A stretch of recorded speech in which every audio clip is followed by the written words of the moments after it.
രുക്മാഭായിയുടെ ജീവിതം ഒരു നിയമ പോരാട്ടത്തിലൂടെയാണ് ചരിത്രമായി മാറിയത്.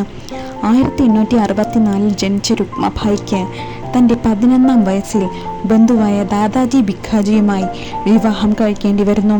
എന്നാൽ വിദ്യാഭ്യാസം തുടരാൻ ആഗ്രഹിച്ച രുക്മാഭായി അയാൾക്കൊപ്പം താമസിക്കാൻ വിസമ്മതിക്കുന്നു.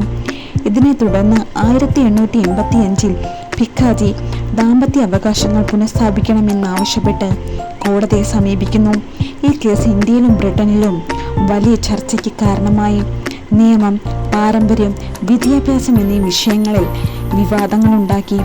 ഒടുവിൽ രുക്മാഭായിയെ ജയിലിൽ പോകാൻ സമ്മതിച്ചതോടെ വിക്ടോറിയ രാജ്ഞി കോടതി വിധി റദ്ദാക്കുകയും വിവാഹം അസാധുവാക്കുകയും ചെയ്തു.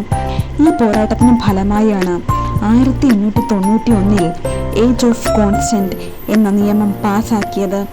ഈ വിജയത്തിനു ശേഷം ഇംഗ്ലണ്ടിൽ പോയി വൈദ്യശാസ്ത്രം പഠിച്ച രുക്മാഭായി തിരിച്ചെത്തി ചീഫ് മെഡിക്കൽ ഓഫീസറായി ജോലി ചെയ്യുകയും ബാലവിവാഹത്തിനെതിരെ പോരാടുകയും വൈദ്യശാസ്ത്ര ബിരുദം നേടിയ ഇന്ത്യയിലെ ആദ്യത്തെ വനിതയായി മാറുകയും ചെയ്തു.